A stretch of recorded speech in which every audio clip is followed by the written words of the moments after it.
Good morning. Good morning po mga kapatid narito po sa on-site at maging sa ating mga kapatid na sa online. Welcome po sa pang-umagang panambahan, and I hope na tayo po ay nakahanda ngayon upang sumamba sa ating Diyos. Okay po, para po sa ating pong mga pagbati, meron tayong mga kapatid na nagdaos po ng kanilang kaarawan. Una po, si Omi noong February 9. Tapos sa February 12, Sister Eileen, and ngayong araw na ito, Sister Beth. Ito po ang kanilang kaarawan. Tayo po ay magpasalamat sa ating Diyos sa araw na ito, sa buhay po ng ating mga kapatid na kung saan ang Diyos po ang patuloy po na nagpapala sa kanila, nagbibigay ng kalakasan sa araw-araw. Ating kilalanin ang kanyang ang kabuti ng Diyos sa kanila pong buhay. Wala din po nagdaos ng wedding anniversary at yun po, yun ang pong ating mga kapatid na ating papanalangin mamaya sa ating pastoral prayer. Welcome po sa ating pong pang-umagang panambahan sa ating mga kapatid na nasa malayo, tulad po ng Mindanao, Iligan, Cebu, at maging po sa Leyte. Welcome po sa inyo at maging sa ating mga kapatid dito po sa lugar ng Cavite at maging sa Bicol. Tayo po ay dumako na po sa ating pong panambahan, ating pong kunin ang ating pong mga Biblia.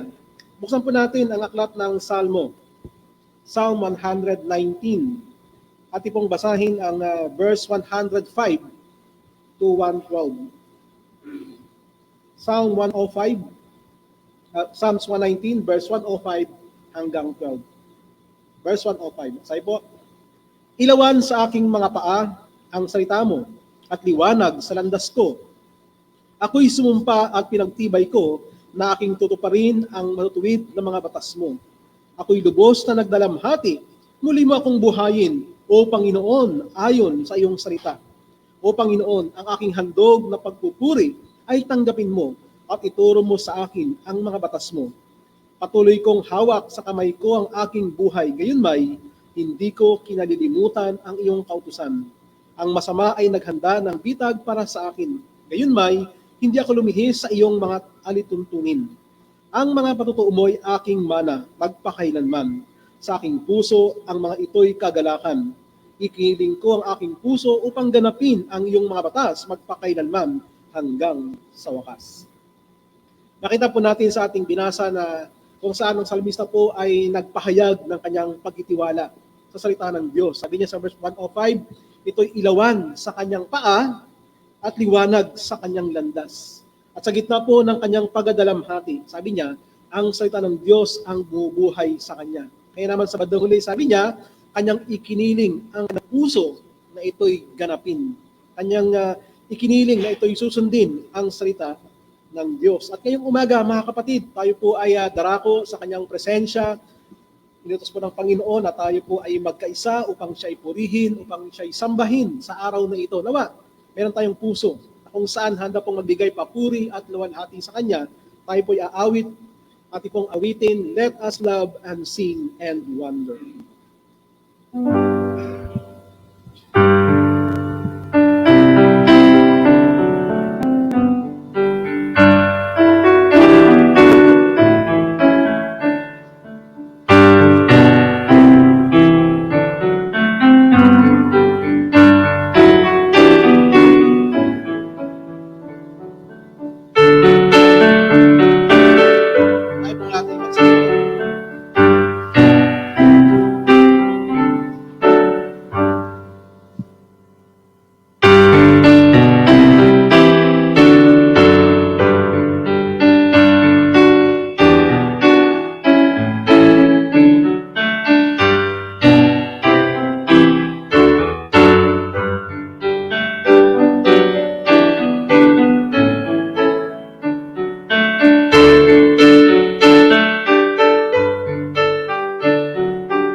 aming Diyos, tunay po na karapat dapat kayong purihin, karapat dapat kayong itaas. Tunay po na meron kayong mga tao na ngayon ay nasa langit, na kanilang puso ay patuloy po na nagpupuri sa inyo. At maging kami na narito pa, na buhay pa, ay gayon din ang aming puso ay patuloy pong nagpupuri sa inyo sa umagang ito. Salamat po aming Diyos sapagkat tunay po ng dahil sa aming pong Panginoon Jesus, siya ang nagbayad ng aming pong kasalanan. Siya ang namatay sa krus ng Kalbaryo at binayaran niya ang penalty ng aming pong mga kasalanan. Kaya naman ngayong umaga ay meron kaming kalayaan na lumapit sa inyo. Meron kaming kalayaan na sumba sa inyo. At kami po ay nagpapasalamat sa inyo pong biyaya sa amin, sa inyong dakilang pag-ibig sa amin. At ngayong umaga, aming Diyos, hiling namin na muli niyo kaming samahan sa pagkapatuloy po namin ng aming pong panambahan na nawa ay pong aming maparangalan, ay pong aming maitaas. At sa lahat, ang aming pong pag-ibig sa inyo ay lalo pang mag-ibayo sa pamamagitan ng pong mga salita na ipapahayag sa amin. Panginoon, sa namin patuloy kinukumit ang mga oras na ito sa ngalan po ni Jesus. Amen. Tayo po ay makakaupo at muli tayong umawit natin pong awitin, More Love Giving of Christ.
mag-ibayo ng ating pag-ibig sa ating Panginoon. Maging sa huling sandali ng buhay natin, sana ay pagpupuri pa rin sa Kanya ang maging lalabas sa ating pong mga labi. Ngayon po tayo po'y dumako sa ating pong scripture reading. Ito po'y matagpuan sa aklat po ng Mateo.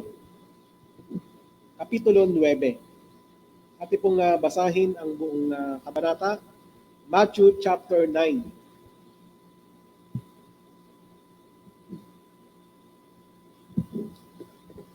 Verse 1. Pagkatapos sumakay sa isang bangka, tumawid si Jesus at dumating sa kanyang sariling bayan. Dinala nila sa kanya ang isang lumpo na nakaratay sa isang higaan. Nang makita ni Jesus ang kanilang pananampalataya, sinabi niya sa lumpo, "Anak, lakasan mo ang iyong loob. Pinatawad na ang iyong mga kasalanan." Ang ilan sa mga eskriba ay nagsabi, "Nilalapastangan ng taong ito ang Diyos." Ngunit palibhasa ay alam ni Jesus ang kanilang mga iniisip, ay sinabi niya, "Bakit nag-iisip kayo sa inyong mga puso ng masama? Sapagkat alin ba ang mas madali? Ang sabihing pinatawad na ang iyong mga kasalanan o sabihing tumindig ka at lumakad? Ngunit upang malaman ninyo na sa lupa ay may otoridad ang anak ng tao na magpatawad ng mga kasalanan, kaya't sinabi niya sa lumpo, tumindig ka, buhatin mo ang iyong higaan at umuwi ka sa bahay mo." Tumindig siya at umuwi sa kanyang bahay. Nang makita ito ng maraming tao, sila ay natakot at niluwalhati nila ang Diyos na nagbigay ng gayong otoridad sa mga tao. Habang si Jesus ay naglakad mula roon, nakita niya ang isang tao na tinatawag na Mateo na nakaupo sa tanggapan ng buwis. Sinabi niya sa kanya, "Sumunod ka sa akin." At siya ay tumayo at sumunod sa kanya. Habang nakaupo siya sa may hapagkainan sa bahay, dumating ang maraming maniningil ng buwis at mga makasalanan at umupong kasalo ni Jesus at ng kanyang mga alagad. Nang makita ito ng mga Pariseyo, sinabi nila sa kanyang mga alagad, "Bakit nakikisalo ang inyong guro sa mga maniningil ng buwis at sa mga makasalanan?" Ngunit nang marinig niya ito ay sinabi niya, "Ang mga walang sakit ay hindi nangangailangan ng manggagamot, kundi ang may sakit. Kaya humayo kayo at pag-aralan ninyo kung ano ang kahulugan nito. Habag ang ibig ko at hindi handog, sapagkat hindi ako pumarito upang tawagin ang mga matuwid, kundi ang mga makasalanan." Pagkatapos ay lumapit sa kanya ang mga alagad ni Juan na nagsasabi, "Bakit kami at ang mga Pariseyo ay nag-aayuno, ngunit ang mga alagad mo ay hindi nag-aayuno?" At sinabi sa kanila ni Jesus, "Maaari bang magluksa ang mga panauhin sa kasalan, samantalang kasama pa nila ang lalaking ikakasal? Ngunit darating ang mga araw ng lalaking ikakasal ay kukunin sa kanila at saka sila mag-aayuno. Sino man ay hindi nagtatagpi ng bagong tela sa lumang damit, sapagkat binabatak ng tagpi ang damit at ang luma ang punit. Hindi rin inilalagay ang bagong alak sa mga lumang sisidang balat, sapagkat kung gayon, puputok ang mga balat at matatapon ang alak at masisira ang mga balat. Ngunit inilalagay ang bagong alak sa mga bagong balat at pareho silang tumatagal." Samantalang sinasabi niya sa kanila ang mga bagay na ito, may dumating na isang pinuno at lumuhod sa harapan niya at nagsabi, "Kamamatay pa lamang ng aking anak na babae. Ngunit puntahan mo siya at ipatong mo ang iyong kamay sa kanya at mabubuhay siya." Tumayo si Jesus at sumunod sa kanya, kasama ang kanyang mga alagad. Samantala, may isang babaeng 12 taon ng dinudugo ang lumapit sa likuran niya at hinipon nito ang laylayan ng kanyang damit. Sapagkat sinabi niya sa kanyang sarili, kung mahihipo ko lamang ang kanyang damit ay gagaling ako." Nang lumingon si Jesus at nakita siya ay sinabi niya, "Anak, lakasan mo ang iyong loob. Pinagaling ka ng iyong pananampalataya." Gumaling nga ang babae sa oras ding iyon. Nang dumating na si Jesus sa bahay ng pinuno at makita niya ang mga manunugtog ng flauta at ang maraming tao na nagkakagulo, ay sinabi niya, "Umalis na kayo, sapagkat hindi patay ang batang babae, kundi natutulog lamang." At siya ay pinagtawanan nila. Ngunit, nang napalabas na ang maraming tao, pumasok siya at hinawakan ang kamay ng batang babae at ito ay bumangon. At kumalat ang balitang ito sa buong lupaing iyon. Nang papaalis na si Jesus mula roon, sinundan siya ng 2 lalaking bulag na sumisigaw ng malakas, "Mahabag ka sa amin, anak ni David!" Nang makapasok na siya sa bahay, lumapit sa kanya ang mga lalaking bulag at sinabi sa kanya ni Jesus, "Sumasampalataya ba kayo na magagawa ko ito?" Sinabi nila sa kanya, "Opo, Panginoon." At hinipon niya ang kanilang mga mata na sinasabi, "Mangyayari sa inyo ang ayon sa inyong pananampalataya." At nabuksan ang kanilang mga mata. Mahigpit silang pinagbilinan ni Jesus. Ingatan ninyo na walang makakaalam nito. Ngunit sila ay umalis at ikinalat ang balita tungkol sa kanya sa buong lupain. Nang makaalis na sila, dinala sa kanya ang isang lalaking pipi na inaalihan ng demonyo. Nang mapalabas na ang demonyo, nagsalita ang dating pipi. Namangha ang maraming tao at nagsabi, "Wala pang nakitang tulad nito sa Israel." Ngunit sinabi ng mga Pariseo, nagpapalaya siya ng mga demonyo sa pamamagitan ng pinuno ng mga demonyo. Nilibot ni Jesus ang lahat ng mga lungsod at mga nayon na nagtuturo sa mga sinagoga nila at ipinapangaral ang banang balita ng kaharian at pinapagaling ang bawat sakit at bawat karamdaman. Nang makita niya ang napakaraming tao, nahabag siya sa kanila, sapagkat sila ay nangangamba at nanlulupaypay na gaya ng mga tupa na walang pastol. Kaya sinabi niya sa kanyang mga alagad, "Tunay na napakarami ng aanihin, ngunit kakaunti ang manggagawa.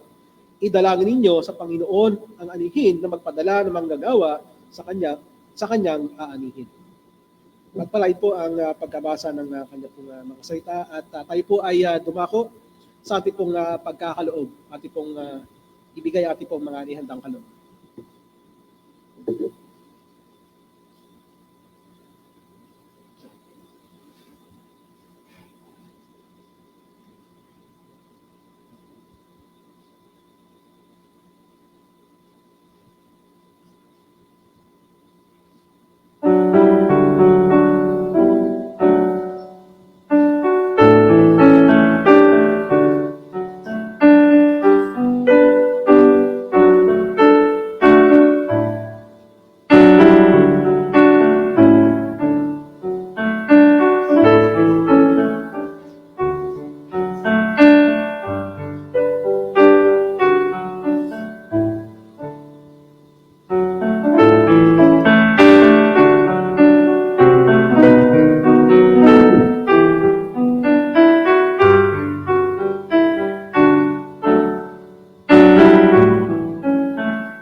Tayo po dumako sa ating pong pananalangin. At tulad po ng ating binanggit kanina ay ating pong pasalamatan ang Diyos sa buhay po ng ating mga kapatid na nagdaos po ng kanila pong kaarawan. Maging yung ating pong natanggap na mensahe sa Sunday School. Sana po ay lumago yung ating pag-ibig sa ating Diyos sa pamamagitan ng pagsasabuhay ng ating pong mga napapakinggan. So yun po ang ating pong kapanalangin ngayong umaga. Tayo po'y manalangin. Aming Diyos, kami po'y lumalapit sa trono po ng inyong pong biyaya. Sa mga oras na ito, at una po kami nagpapasalamat sa buhay po ng aming pong mga kapatid na nagdaos po ng kanilang karawan, tulad po ni Omi. Salamat po aming Diyos sa inyong pong biyaya sa buhay niya na sa kabila po ng kanyang pagiging kabataan ay kanyang pong ikinimit ang kanyang pong buhay sa inyo. Hiling namin ang inyong pong biyaya na maghari sa kanya pong buhay, sa kanya pong hangarin, sa kanya pong pag-aaral, at ibang mga bagay. Sana po ay ito po ay ma-inline sa inyo pong kalooban, ang inyong pong mga salita, ang patuloy pong mag-regulate ng kanya pong buhay bilang isang kabataan. At nawa Panginoon, siya po ay malayo sa mga tukso ng kasalanan. Gayun din, aming pong pinasalamatan ang inyong pong biyaya sa buhay po ng aming kapatid na Sister Aileen. Batid niyo po ang kalagayan ng kanyang buhay, kanyang puso. Sa kabila po ng kanyang pong karamdaman ay naroon ang kanyang pong pag-isikap na mabuhay. At higit sa lahat, aming Diyos, nakikita namin ang inyong pong pagsusustain sa kanyang pong buhay sa araw-araw. Aming pong pinupuri, ang inyong pong kadakilaan, ang inyong pong biyaya sa kanyang pong buhay. Dalangin namin, Panginoon, sana po sa kanyang pong buhay ay kanya po ang kanyang pong maparangalan. Patuloy niyo siyang palaguin sa kanya pong buhay na sa kabila po ng mga karamdaman na kanya pong dinadanas ay nawa.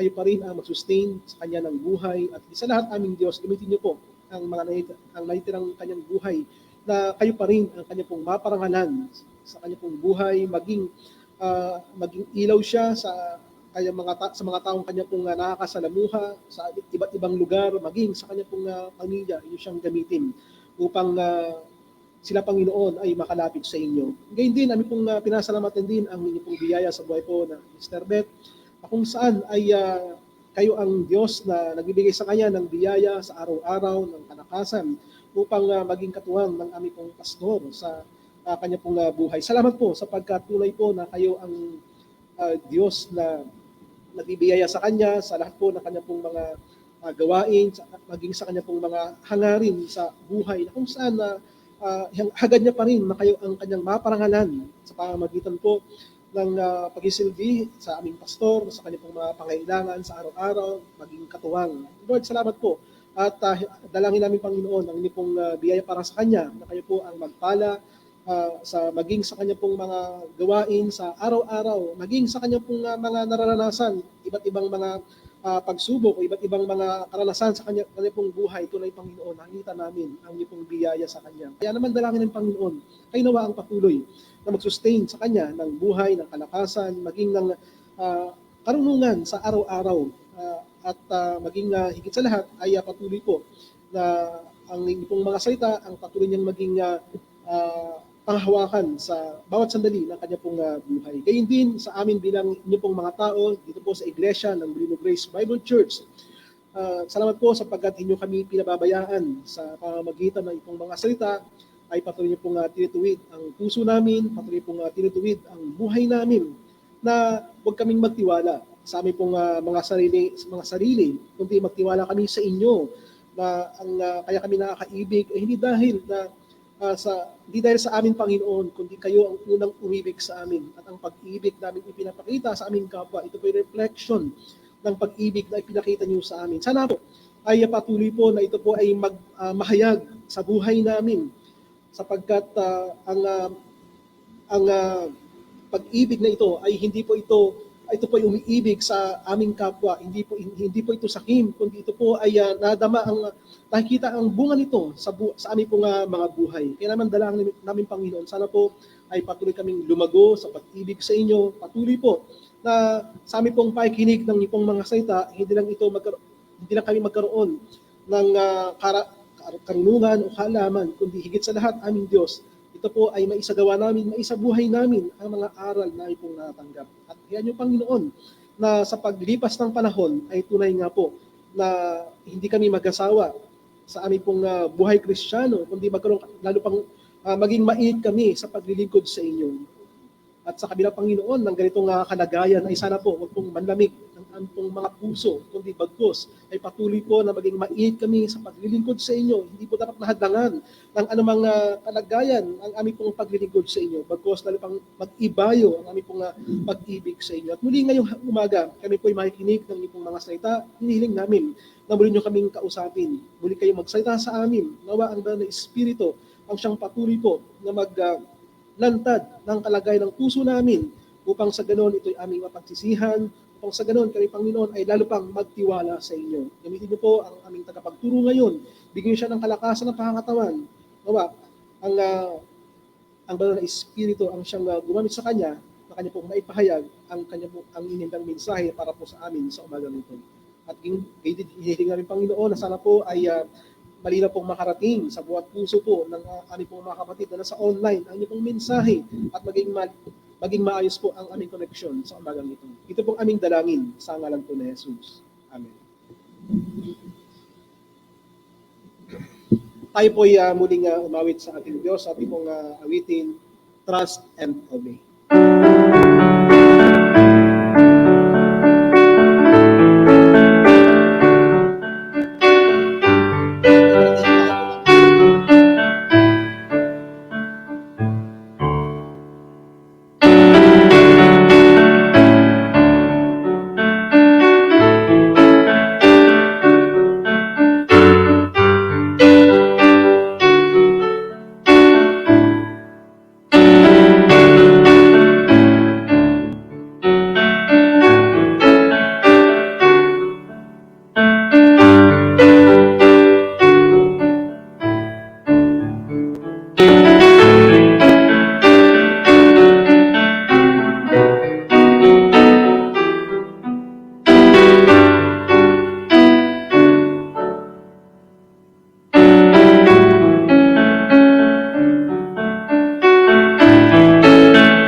Tayo po'y manalangin, humingi tayo ng gabay sa Panginoon. Panginoon, salamat po sa umagang ito na may kalayaan kaming lumapit sa inyo at tingin kayo sa pamamagitan ng inyo pong pakikipag-usap sa amin sa inyong mga salita na ipapaliwanag ngayong umaga. Nawa pagpalain niyo kami ng pusong bukas upang aming pakinggan, unawain, tanggapin at ipamuhay ang aming matututunan ngayong umaga. Salamat po sapagkat kayo ang nagbubukas sa amin ng puso. Kayo ang nagbibigay sa amin ng unawa ng inyo pong salita. Nawa nga po maging masunurin kami, magtiwala at sumunod sa inyo. Itong aming dalangin sa pangalan ng Panginoong Hesus. Amen. Naiyahan ko buksan natin ang ating mga Biblia sa Ecclesiastes chapter 7. Ecclesiastes chapter 7 at babasahin natin from verse 1 to 7. At ito po ang ikalawang nating pag-aaral tungkol sa pagkukumpara ng mas mabuti. Pagkukumpara ng mas mabuti, ikalawang bahagi. Ang mabuting pangalan ay mas mabuti kaysa mamahaling pamahid, at ang araw ng kamatayan kaysa araw ng kapanganakan. Mas mabuti pang magtungo sa bahay ng pagluluksa kaysa bahay ng pagdiriwang, sapagkat ito ang katapusan ng lahat ng mga tao at ilalagak ito ng may buhay sa kanyang puso. Mas mabuti ang kalungkutan kaysa tawanan, sapagkat sa kalungkutan ng mukha ang puso ay sumasaya. Ang puso ng pantas ay nasa bahay ng pagluluksa, ngunit ang puso ng mga hangal ay nasa bahay ng kasayahan. Mas mabuti ang makinig sa saway ng pantas kaysa makinig sa awit ng mga hangal, sapagkat kung paano ang lagitik ng tinik sa ilalim ng palayok, gayon ang halakhak ng hangal.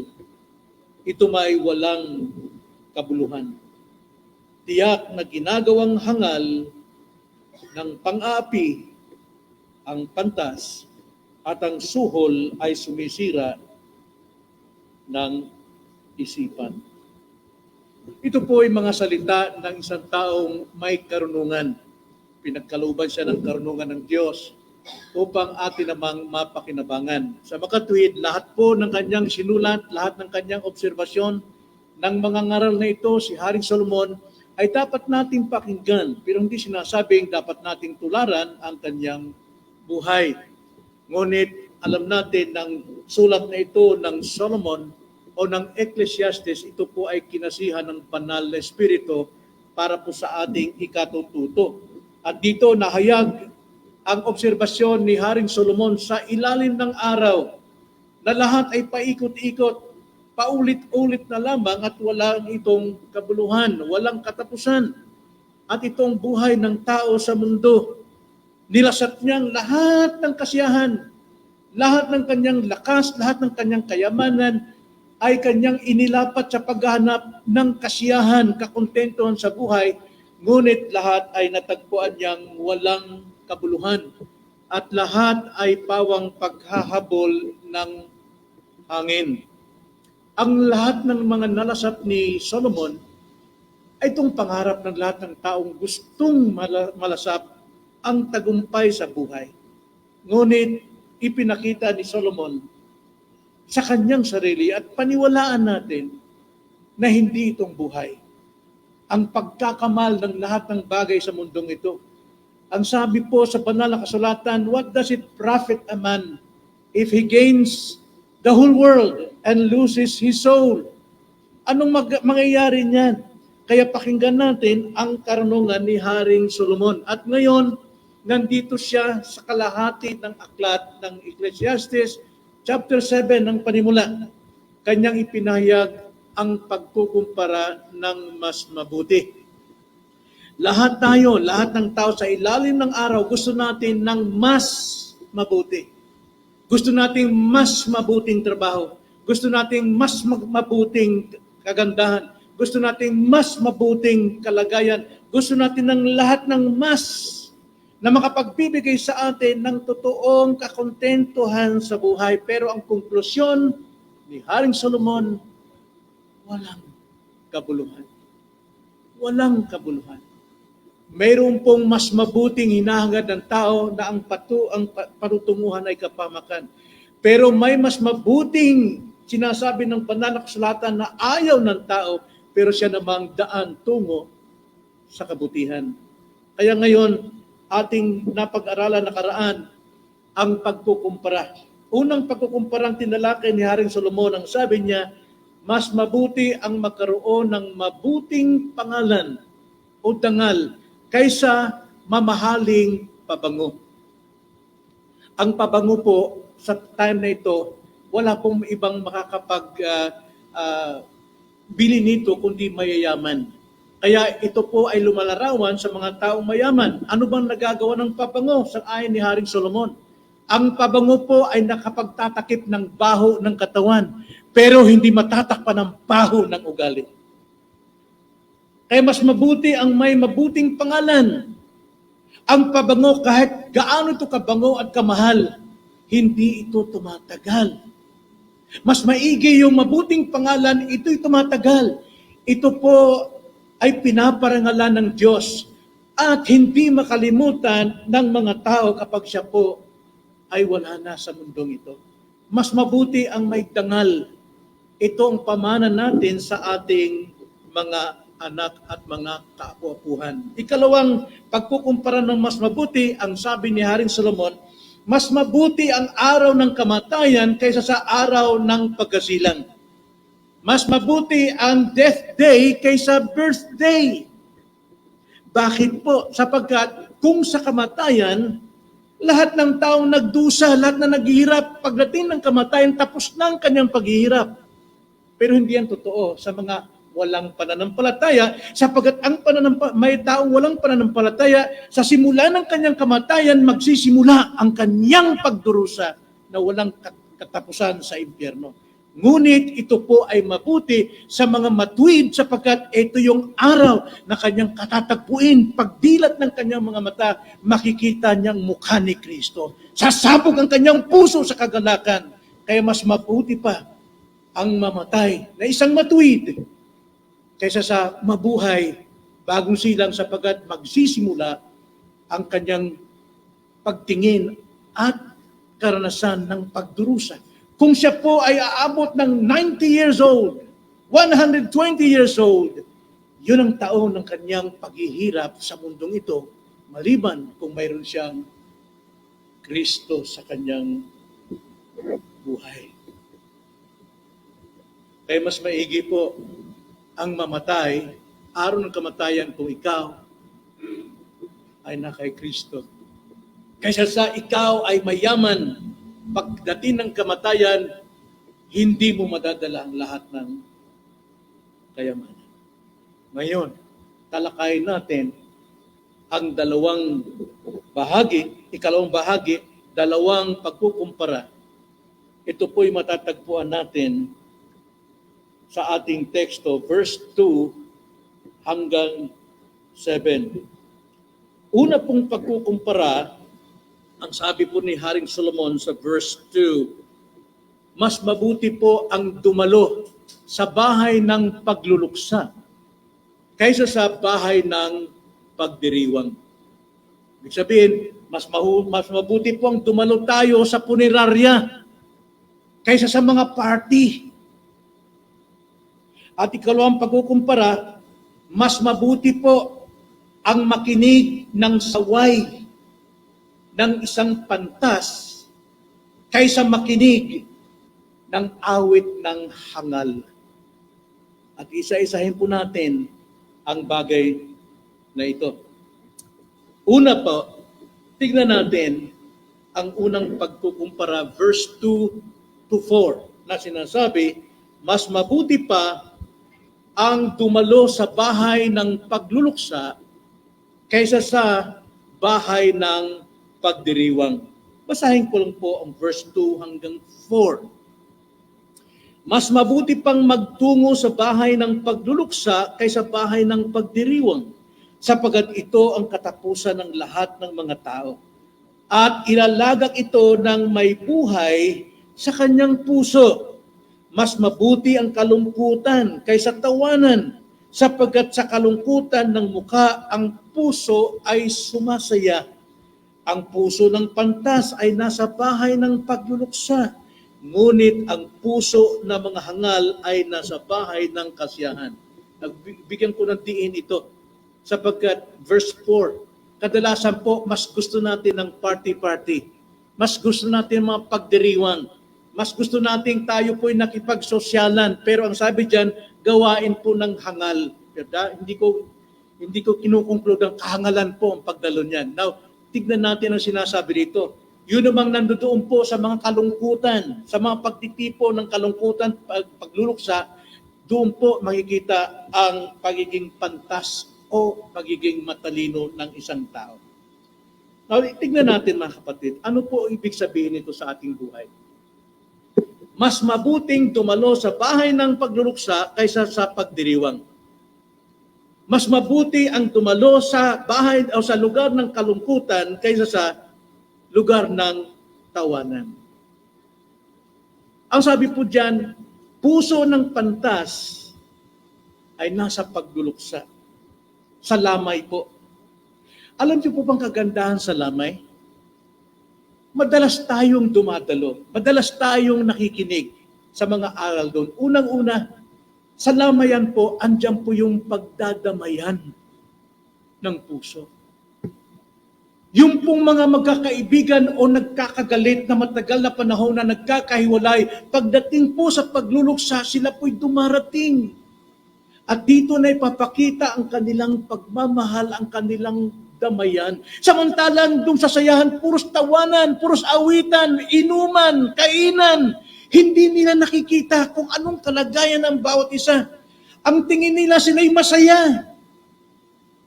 Pero sa gitna po ng kasayahan yan, alam natin may kanya-kanya silang problema. Tinatakpan nila ng kasayahan, tawanan, ang totoong realidad ng kanilang puso. Pero doon sa mga nandoon sa pagluluksa, malungkot man ang kanilang mukha, ngunit sila po'y sumasaya sa kanilang puso. Bakit po? Sapagkat doon nila nararamdaman ang pagmamalasakit. Kahit kaaway mo, babatiin mo siya, makikiramay ka, ipapadamo mo ang kanyang iyong pagmalasakit sa kanya. Sa pagluluksa po, andyan po nagaganap ang pagpapatawaran. Mayroon pong matagal na pamilyang may alitan, pero hindi magawang hindi haharap at magkaharap at magpasalamatan na tayo buhay pa at magkakapatawaran, mga kapatid. Andyan yung pagkakasundo. Pero lahat sa party po, sa sayahan, lahat ng gusto mong kapariwaraan ng buhay mo, gagawin mo. Ilalakas mong lalamunan mo sa paghalakhak na parang walang problema. At yan pumapasok application, kanta ni Eddie, sinutong tawanan mo ang iyong problema. Pagkukunwari, ngayon hindi na tawanan yung problema, kundi isayaw mo ang iyong problema. Iba na ngayon. Yan po ay sa ilalim ng araw. Anong pakinabang niyan? Mas maigi pang dumalo ka sa mga pagluluksa. Sa lamay. Sapagkat, alam niyo, pag nandun tayo nakikiramay at ako'y nangangaral bilang pastor sa paglalamay, mga kapatid, makikita ko, lahat po ay nakikinig sa mensahe. Lahat. Kising ang kanilang mga mata, dilat ang kanilang mga mata. Kaya napaganda po ang kabutihan po ng pagdalo sa bahay ng pagluluksa. Sapagkat sa pangangaral, hindi po nasasayang. At dito po, sa pagluluksa, ipapangaral natin, bakit may kamatayan? Saan nagmula ang kamatayan?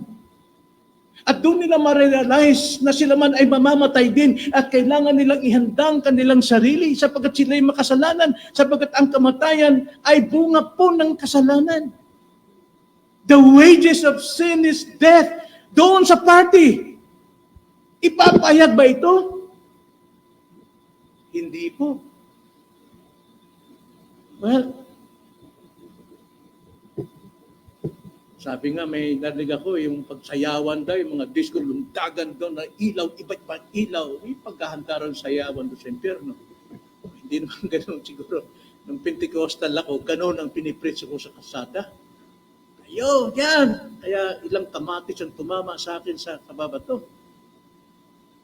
Pero, sa damayan, bakit may kamatayan? Anong dapat gawin upang ipaghandaan ang kamatayan? Sapagkat sinasabi sa Hebrews chapter 9 verse 27, it is appointed unto man once to die, and after that is judgment.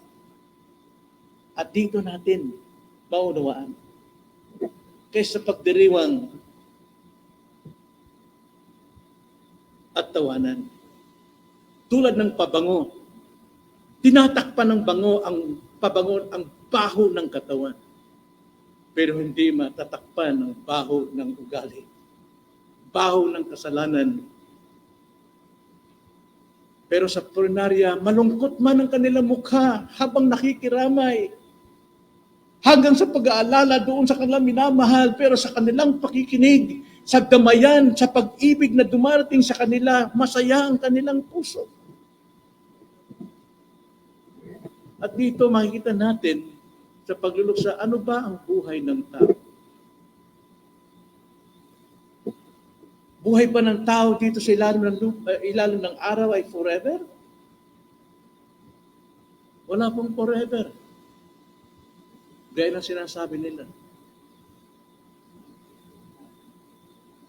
Pero nagkakamali sila, mayroon pong forever. Ang pag-ibig ng Diyos. At ang sino mang sumasampalataya sa Kanya, kailan may hindi mapapamak. Ang sabi ni Jesus Christ, sa John 10:28 hanggang 30,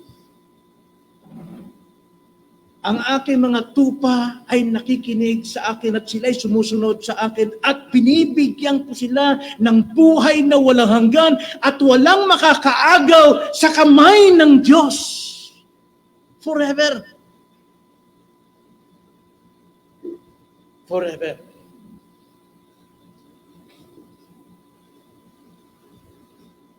Kaya dapat itong isa puso natin, mga kapatid. Hindi lahat ng bagay na mas mabuti sa tingin ng tao, mas mabuting nandun ako kasama sa party, mas mabuting nandun ako sa kasalan. No. Yung mas mabuti natin na sinasabi ng sanlibutan, higit na mas mabuti kung ano sinasabi ng banal na kasulatan. Mas mabuting makinig tayo ng pangangaral. Sa punerarya, ipinapakilala ito na ang kaiklian ng buhay at ang katapusan ng buhay ay paghahatol. Pero sa party, wala po. Kaya sa pagluluksa po, bahay ng pagluluksa, ito yung tumutulak sa iyo na harapin ang realidad. May katapusan ka. Balang araw, ikaw ang hihiga dyan sa nakahiga sa lamayan. Yan ang katotohanan. Isang araw, hihiga ka dyan. Kaya ang paghahanda po ay habang nabubuhay ang tao. Hindi po pagkatapos mamatay. Gaya ng paniniwala ng mga reliyon. Kaya dapat ipagtirik daw ng kandila sapagkat sa bawat pagtirik ng kandila, isang paa maaakyat doon sa langit. Sapagkat nandun sila sa purgatorio. Yan po'y kasinungalingan. Wala po sa Biblia yan. Sapagkat sinasabi po sa Biblia, kung ikaw ay na kay Kristo, to be absent in the body is to be present with the Lord. Yan pong katotohanan. Kaya dito pa lamang ay dapat ng paghandaan. Kaya sa ating po mga viewers dyan, marahil masaya ka, o pinipilit mo maging masaya, tinatakpan mo ang totoo mong kasalanan, na ikay walang pag-asa hanggat wala si Kristo sa iyong buhay, mga kapatid, mga kaibigan, ngayon pa lang, nananawagan na ang Diyos sa pamamagitan ng kanyang salita na ipinapangaral, na pinapakinggan mo ngayon. Kailangan mong maligtas.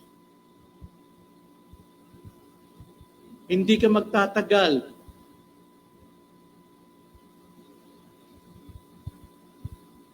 Hindi ka mananatili sa mundong ito.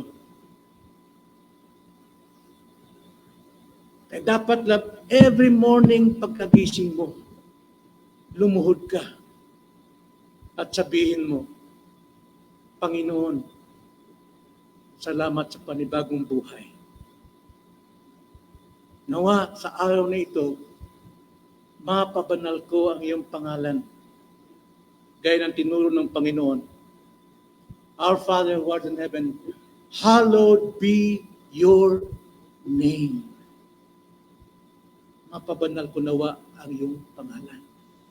Nawa hindi po masayang ang buhay ko rito.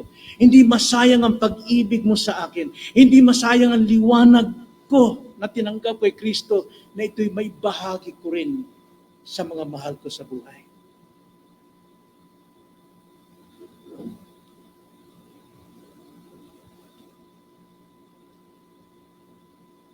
Tignan yung sabi sa verse 4, verse 3, mas mabuti ang kalungkutan kaysa tawanan. Alam niyo ng context doon. Sapagkat sa kalungkutan ng mukha, nandun ka sa lamayan, ang puso ay sumasaya dahil doon sa mensaheng iyong napakinggan na mayroon ka palang pag-asa. At mayroon kang paghahanda sa paghiga mo sa higaan na yun na namatay. To be absent in the body is to be present with the Lord. Ikalawa pong paghahambing, makikita natin dito, mas mabuti pa ang pakikinig ng saway, buhat sa pantas, kaysa sa matatamis na awit ng mga hangal. Verse 5 to 7. Mas mabuti ang makinig sa saway ng pantas kaysa makinig sa awit ng mga hangal. Sapagkat kung paano ang lagitik ng mga tinik sa ilalim ng palayok, gayon ang halakhak ng hangal, ito may walang kabuluhan. Tiyak na ginagawang hangal ng pang-api ang pantas at ang suhol ay sumisirat ng isipan. Alam natin kung sino tinutukoy na pantas dito.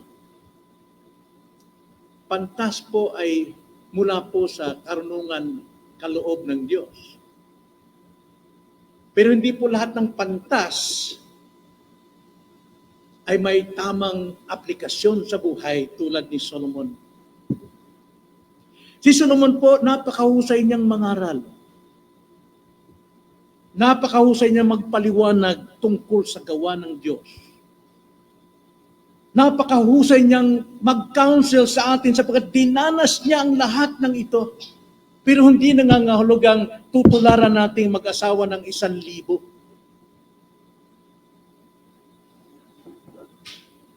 Tutularan natin siyang sumamba sa iba't ibang Diyos. Kung 1,000 asawang yun, 1,000 Diyos-Diyosan ang kanyang sinasamba. Sapagkat yan ang sinabi sa banal na kasulatan na niligaw siya ng kanyang asawa sa kanilang paniniwala.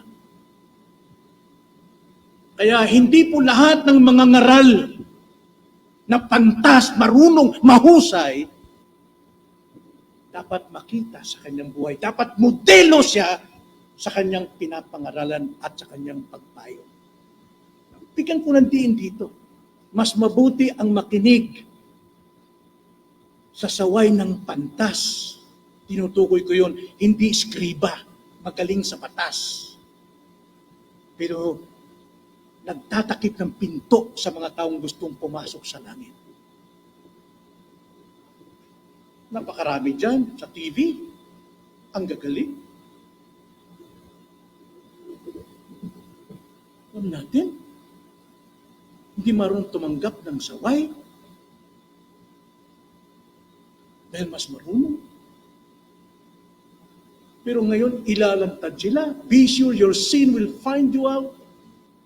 Mas maiging hanggat maaga magpasaway ka na upang lantad ka ng Panginoon. Kuha mo na respeto ng tao. Kuha mo na ang tiwala ng tao. Saway ng pantas mas mabuti kaysa awit ng hangal.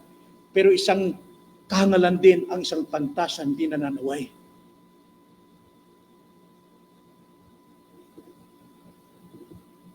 Ang punerarya at ang handaan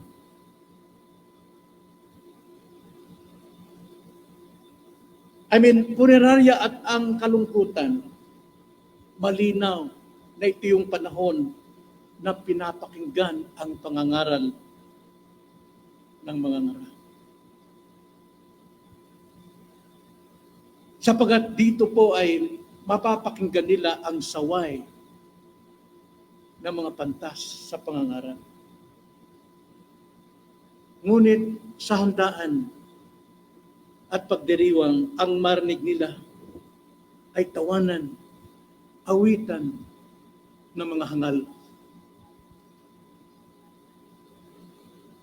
Ang sabi diyan, ang awit nito ng mga taong ito at halakhakan na ito ay tulad ng lagitik ng tinik sa ilalim ng palayok. Alam naman natin sa probinsya, kapag nagsaing po ang mga tao doon, kahoy, kadalasan ang kinukuha nilang mga kahoy na mas malakas ang siga ay yung mga kahoy ng mga matinik. At habang ito ay nasusunog, talagang umaawit yung lagitik. Matutuwa ka. Ang sarap po mag-standby sa apoy. Lalo't malamig ang panahon, marinig mo yung sunata ng lagitik. Pero hanggang saan? Sa apoy nawawala. Ganon din ang awitan sa mga pagdiriwang, sa mga tawanan. Halakhakan dito, halakhakan doon. Pero ito'y walang kabuluhan. Ngunit ang saway ng isang pantas, doon sa mga taong namamali ang buhay, kayamanan po yun. At doon sa mga pantas na nananaway, sapagkat marami pong pantas nagpapabaya. Gusto niyang siya ay pakinggan ng ibang tao, pero sa kanyang sarili, hindi niya masaway.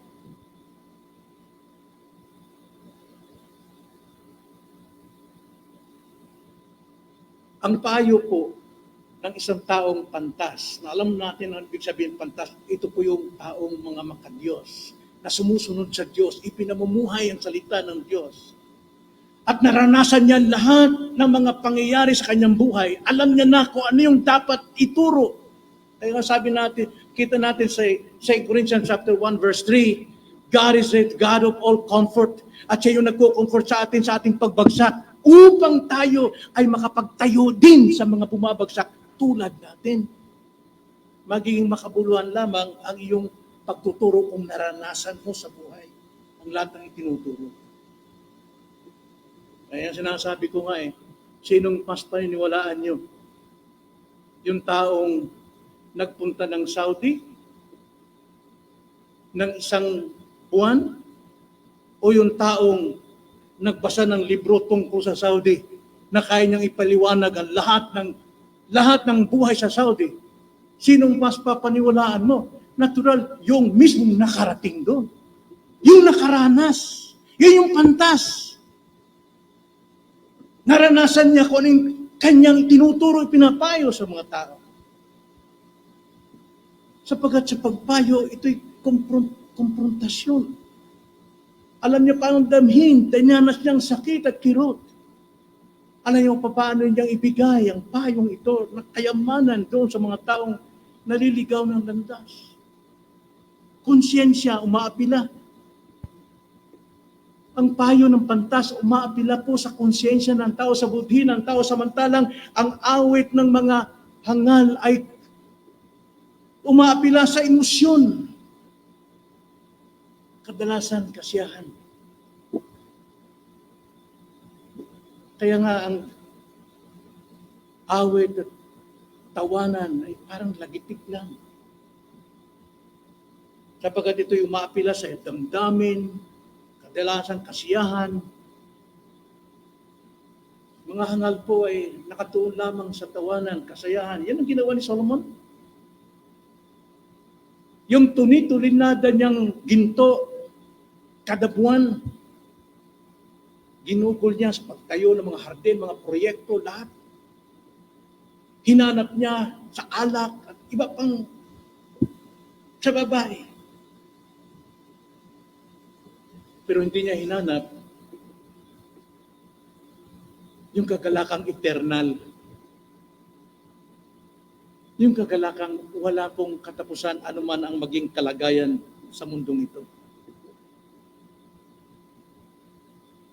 Kaya nga kung ikaw ay may kaibigan at ikaw ay alam mo kung anong kasamaang darating sa iyong kaibigan, you cares. Malulungkot ka kung hindi mo sabihin sa kanyang mali yan, kaibigan. Malulungkot ka sapagkat alam mo there is consequences. Kaya ang sabi nga sa Bible, open rebuke is better than secret love. Proverbs 17 verse 10, ang saway ay tumatagos sa taong may kaunawaan kaysa 100 hampas sa isang taong hangal. Remember this, ang tumatanggap po ng rebuke, siya ba yung totoong may karunungan? A rebuke goes deeper into one who has understanding than 100 blows into a fool. Pagka kayo po'y nagpayo sa isang tao na ay makinig, pabayaan mo na siya, nagawa mo yung ginawa mo. Pag-pray mo na sana buksan siya ng Panginoon ng kanyang puso because he is a fool. Kadalasan po, mapapansin natin, yung mga taong nag-iisip na mas magaling sa iyo, hindi ang tatanggap. Sapagkat humiliating nakakahiya. Napayuhan ka ng taong mas matalino ka, mas matanda ka.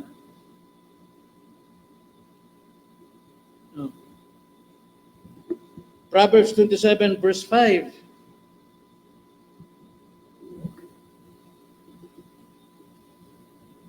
Mas mabuti ang hayag na pagsaway kaysa nakatagong pagmamahal. Minamahal mo nga. Diba ako tatay, mahal kong anak ko, pero hindi ko siya sinasaway. Alam kong mali! Ako mismo nagpapahamak sa anak ko. Mas mabuti ang hayag na pagsaway kaysa nakatagong pagmamahal. Better is open rebuke than love that is concealed.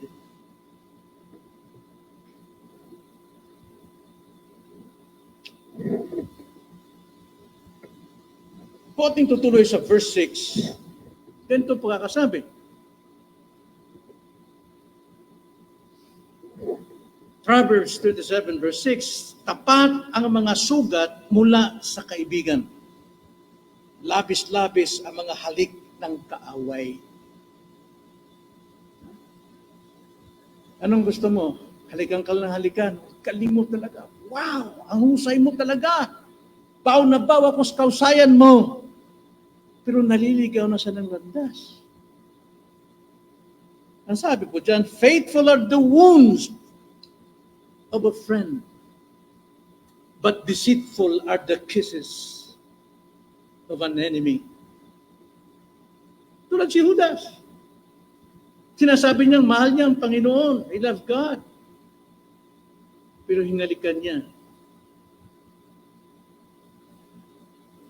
para mapaamat siya.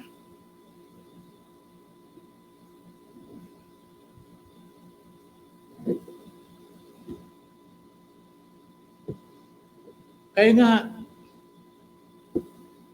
utos sa atin ng Panginoon upang tayo po'y makasamba sa Diyos ng tama.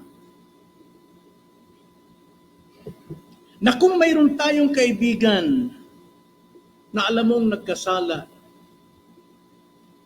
iwan mo munang handog mo. Huwag ka munang sumamba. Hanggat hindi mo siya naayos, nilapitan. Anong silbi ng pag-handog mo? Anong silbi ng paglilingkod mo sa Panginoon na nagpabaya ka doon sa isang taong dapat rebukin, dapat sawayin? Matthew 18 verse 15. Ito po sa context nito ay church. Kung magkasala laban sa iyo ang iyong kapatid, pumaroon ka at sabihin mo sa kanyang pagkakamali. Kapag kayong dalawa lamang, kung pakinggan kanya, napapanumbalik mo ang iyong kapatid. But do it with love. Sapagkat tama man tayo na ating sinasaway isang tao, pero kung napakasama naman ang ugali natin, yung tama natin nagiging mali. Dahil hindi tamang pagsaway.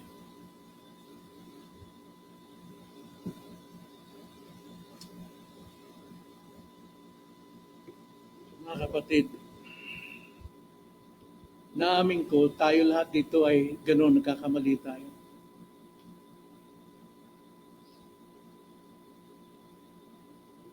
Mayroon sa Bible, a man who seek after God's own heart. Talagang si David, hindi ibig sabihin na si David laging hinahanap ang puso ng Diyos. No! Ang ibig sabihin doon, si David laging bukas ang puso niya sa Diyos. Laging may puwang ang Diyos sa kanya. Pero tignan natin background ni David.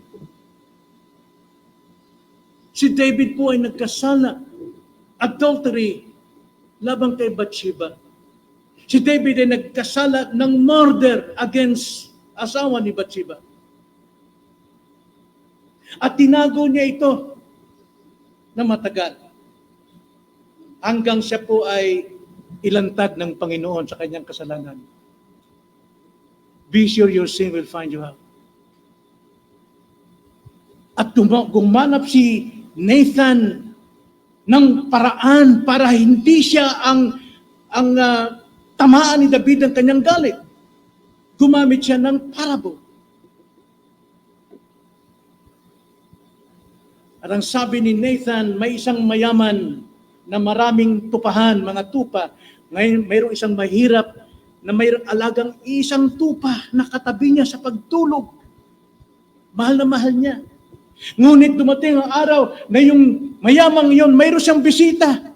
Kailangan niya magpatay ng tupa. Yung tupa ng isang matanda na minamahal niya parang anak niya, ang tupa, yun ang kanyang pinatay. At yun ang binigay sa kanyang bisita. Ang sabi ni David, kailangan patayin ng taong yun. Ibalik sa kanya ng 4 na doble. Ang sabi ni Nathan, ikaw yun, Panginoon. Minamahal ng asawa si Bathsheba. Kinuha mo.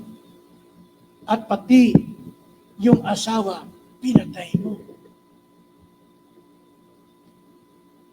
Natuto si David, humingi siya ng forgiveness. Anong sabi ni Nathan?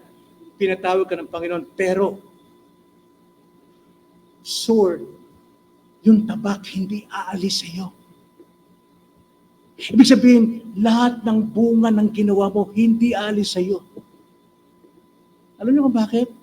Isang taong tinagaw ni David yung kasalanan niya. Kaya ano po nangyari?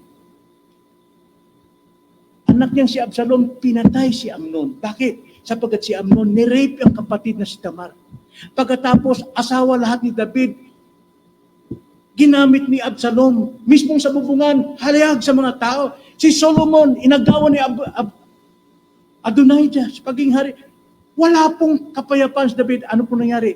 Hindi po nakapagpayo si David sa mga anak. Yun ang kulang. Pero he's the man who seek after God's own heart. Kaya si David nung mamatay, 60 years old lang, pero ang mukha niya, katawan niya, ang kalagayan niya is 120 years old. Bakit po? Puno ng depression, stress. Kaya kung pamilya natin hindi magkasundo-sundo, now, balikan natin paano ka pinatawad ng Diyos.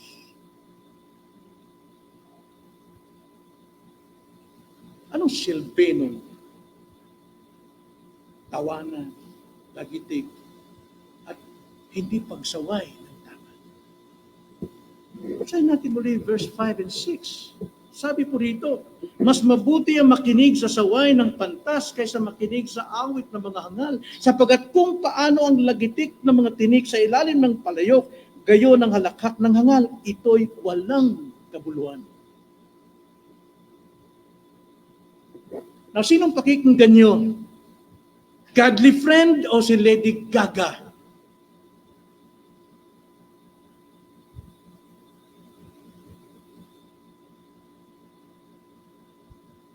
At ikaw na nakakaalam ng kamalian ng isang tao, sinong pakikinggan mo? Ang Diyos o ang iyong sarili? Pinakita rito na ikinumpare ni Solomon ang halakhakan at hindi pakikinig ng rebuke sa tinik. Alam nyo, ang tinik gumagawa ng maraming ingay. Pero walang silbi. Agad silang nasusunog. Magbibigay ng kaunting init. Marahil, bibigay ng kaunting init sa damdamin mo. Pag nalulungkot ka, sasayawan ka, aawitan ka, halakakan ka.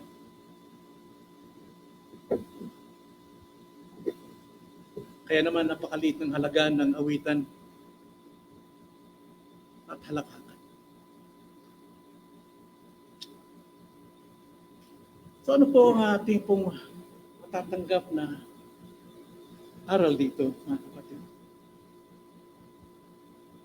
Pabayaan na ba natin mapahamak yung mga tao? Pabayaan na lang natin na tayo'y manatiling pantas na walang ginagawa? Kaya kaibigan, hangad mo ba ang mas mabuting buhay? Dahil yun ang hangad ng maraming tao? Pakinggan mo ang karunungang ito mula sa aklat ng Ecclesiastes. Hindi pa tayo tapos. Mayroon pang 4. Pakinggan mo ito. Hangarin mo ang kalagayan ng kaluluwa mo ngayon pa lang upang mapaghandaan mo ang totoong mong buhay sa darating. Kaibigan, isang hangal na kaibigan, sana naisip mong masaway ka. Huwag kang magpatuloy dyan. At ikaw din naman, ako, masabi kong mangangaral, huwag kang magpabaya, huwag akong magpabaya sa pagsaway. At yung ginagawa ko yun sa pangangaral. Kailangan kong gawin sa pangangaral. Malaman ng batas at saluhin ng biyaya. Malaman ng kasalanan at saluhin ng pag-ibig ng Diyos. Hindi puros pagbibigyan ng karunungan, kundi dapat dumating sa puso upang may kilos ang mga natutunan. Yan ang layunin natin. nanay-naisin nating masaway at magpasaway. Huwag nating isiping kahangalan na ikaw ay laging nakikita. At ikaw na lamang ang laging nakikita na sinasaway, tinutuwid. Tignan mo yung taong sumasaway sa iyo. Dumalabag ba siya sa kanyang tinuturo?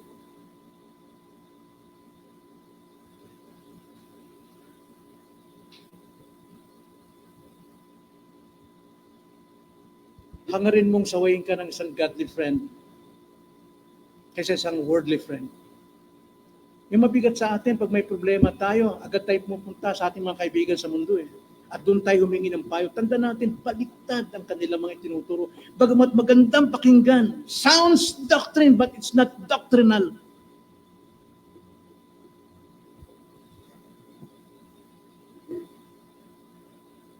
Kaya sa katapusan, mas maigi po kung mayroon pong punerarya o lamayan at may mga ngaral, matin po kayo. Matin tayo. Mayroon tayong matututunan. Bagamat malungkot ang mukha natin, pero nasasaya ang ating totoong buhay. Kaysa matin ka, papakasasakas, kasayahan, tawanan, awitan, na wala kang matutunguhan. Open rebuke is better than secret love. Nawa po, matanggap natin ang karunungan ito mula sa Diyos. Tayo manalangin. Panginoon, salamat po sa inyong mga salita na muli nagturo sa amin at nag-angat ng aming pong buhay tungo po sa kalaguan. Tulungan niyo kaming mailapat namin ito. Nawa, Panginoon, kami po ay hindi mga pasaway, kundi kami tumatanggap ng saway ninyo sapagkat dito namin naramdaman ang pag-ibig ninyo. Sapagkat wala pong anak na hindi sinasaway ng kanyang ama. Gayon din po kayo, Panginoon, sa amin inyong mga anak. Maraming salamat po itong aming dalangin sa pangalan ng Panginoong Yesus.